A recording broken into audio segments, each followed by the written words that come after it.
વચનામૃત વરતાલ chapter number 18.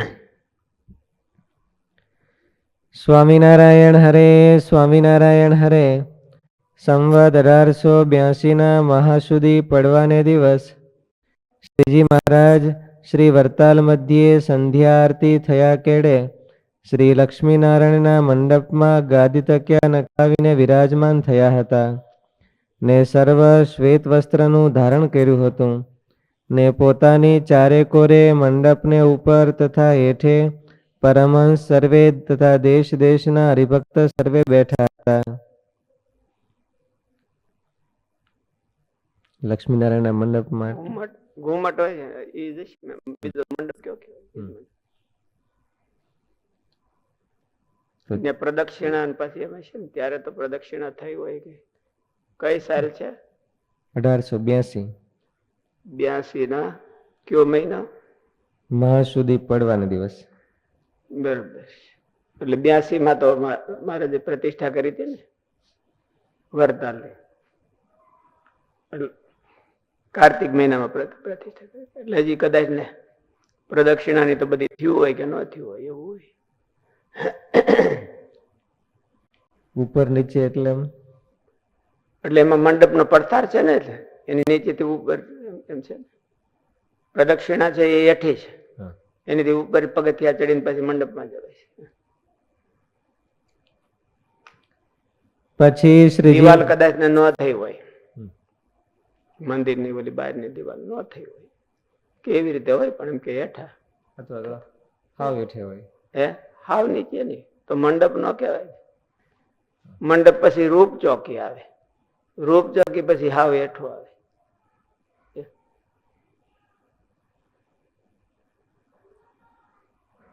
પછી શ્રીજી મહારાજ બોલ્યા છે, આ તમે સર્વે મોટા મોટા પરમહંસ છો, તે તમને અમે પ્રશ્ન પૂછીએ છીએ. જે સત્સંગી હોય તેને અવશ્યપણે શી વાર્તા જાણી જોઈએ.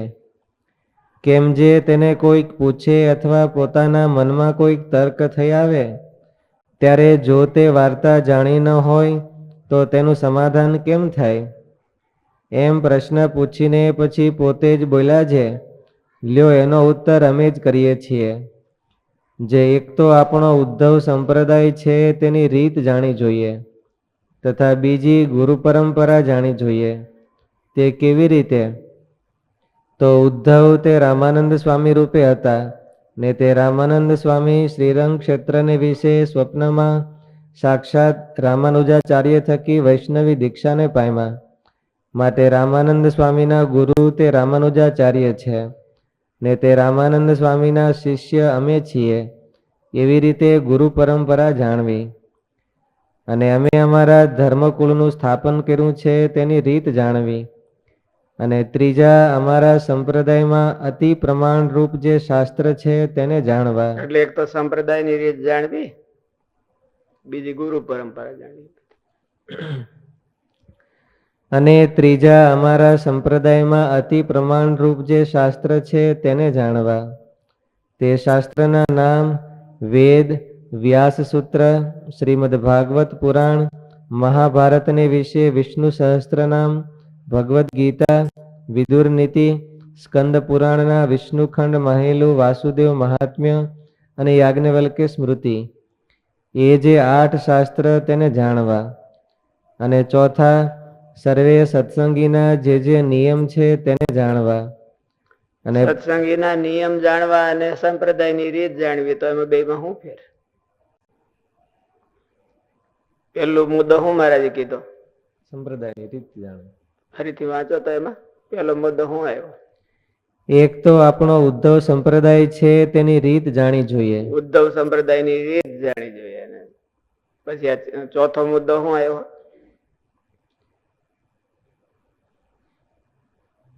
અને ચોથા સર્વે સત્સંગીના જે નિયમ છે તેને જાણવા.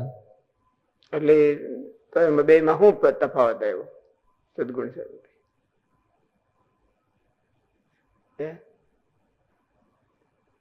સંપ્રદાયની રીત જાણવી અને પછી સત્સંગીના સાધુના અને સત્સંગીના નિયમ જાણવા. તો એ રીતમાં નિયમ ને નિયમમાં રીત ન આવી જાય. તો હું તમે શું કે રીત છે એ તો બધા માટે સામાન્ય ને એમ કે જનરલ હોય કે મહારાજે જે આરતી કે 5 માનસી પૂજા કે કથાની કે જે તો સામાન્ય ધર્મ જ આવ્યા ને. સામાન્ય સામાન્ય ધર્મ આવ્યા. અને ધર્મમાં સામાન્ય ધર્મ અને વિશેષ ધર્મ એ બધાને તો આવી ગયા. એમાં રીતમાં શું કીધું એમ? રીત એટલે એમ કે મેથડ એટલે મેથડ એટલે સંપ્રદાયમાં આવવું હોય તો આવી રીતે અવાય એમ.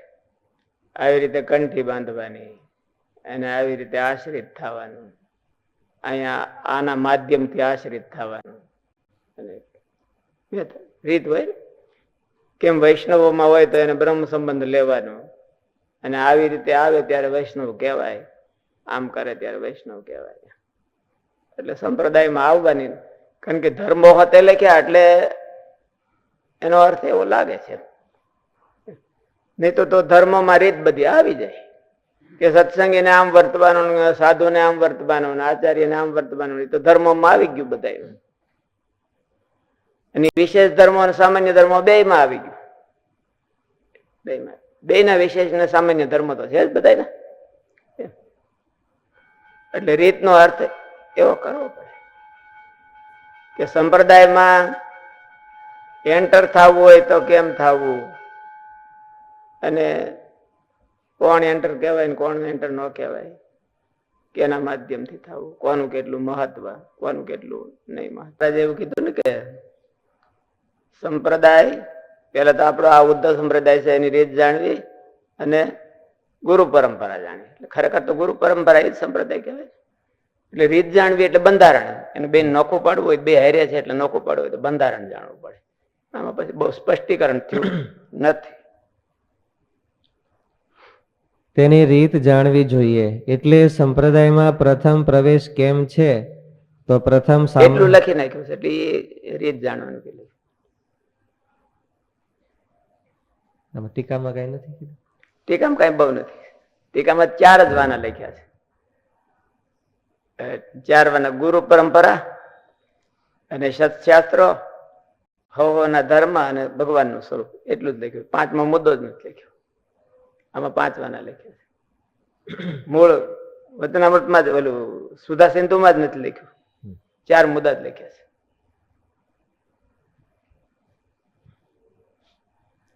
તેની રીત જાણવી જોઈએ. એટલે સંપ્રદાયમાં પ્રથમ પ્રવેશ કેમ છે તો પ્રથમ સામાન્ય દીક્ષા અપાય છે, એટલે કંઠી બાંધવામાં આવે છે.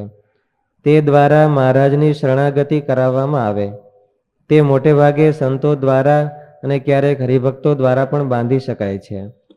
તેથી તે મહારાજને શરણે થયા ગણાય. એટલે હું મેથડ તો લખી નાખી છે પહેલી. શરણું થતા પૂર્વના પાપ ભગવાન માફ કરે છે. જીવન દરમિયાન વર્તમાન પાળી પાપ બંધ કરે તો અંતે તેને મહારાજ ખુદ તેડવા આવે છે. નિષ્કુળાનંદ સ્વામી કહે છે કે મારા જનને અંતકાળે જરૂર મારે આવવું, બિરુદ મારું ન બદલે એ સર્વે જનને જણાવવું. વળી જીવન દરમિયાન જો તેને વિશેષ ભક્તિ આ બધી સંપ્રદાયને બંધારણ છે.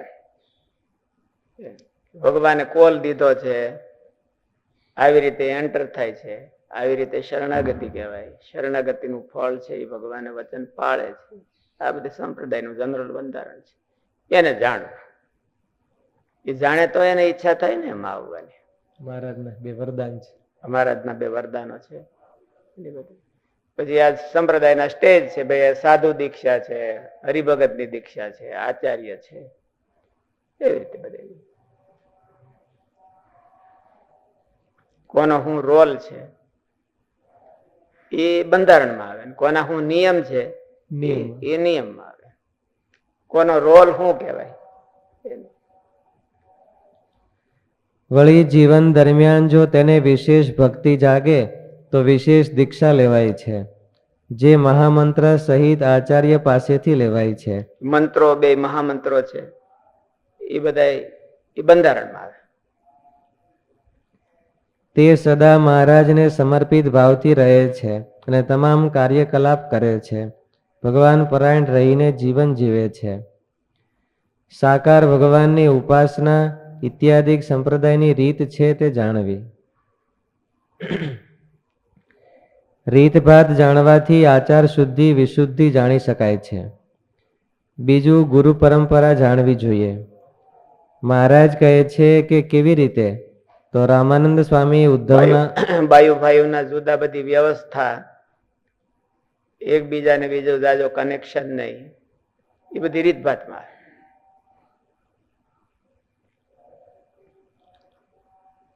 ગુરુ પરંપરામાં ખાલી એમ કે ગુરુ પરંપરામાં તો સિદ્ધાંતો આવે, બંધારણ, સિદ્ધાંતો અને પોતપોતાના નિયમો. એટલે બંધારણમાં હવના રોલ આવે ભાઈ એને, અને એન્ટ્રી કેવી રીતે થાય, અને એન્ટ્રી થી મોટી મોટી વસ્તુઓ બધી, અને પછી રહેવું કેમ, તો હવાના નિયમ પ્રમાણે રહેવું. મહારાજ આવે છે, તેડવા આવે છે, એ બધું બંધારણ કહેવાય. મહારાજ સંપ્રદાયની રીત કહેવાય. સંપ્રદાયની રીત એટલે સંપ્રદાયમાં આવે તો એનું ફળ શું થાય, તો અંતકાળે મહારાજ તેડવા આવે તો એ સંપ્રદાયની રીત ગણાય. અને ગુરુક્રમ એ ઓર્ગેનાઇઝર સ્ટ્રક્ચર. હા, સ્ટ્રક્ચર અત્યારની ભાષામાં ઉપલું સ્ટ્રક્ચર કેવું કહેવાય. અને ગુરુ પરંપરા એટલે સિદ્ધાંતની પરંપરા. જે મુખ્ય સિદ્ધાંતો છે એને ધારણ કરનારા પુરુષો બધા થઈ ગયા, એટલે એમાં રિસ્પેક્ટ જોઈએ. તો રહસ્ય સિદ્ધાંતો એ પરંપરાથી ધારણ કરાયેલા હોય છે. લખેલું તો હોય આમ કરવાનું આમ કરવાનું એમ, પણ રહસ્ય સિદ્ધાંતો છે બધા એ પરંપરાથી ધારણ કરાયેલા. તો જો એ પરંપરા છે એને જાણવી એમ ઠીક લાગી.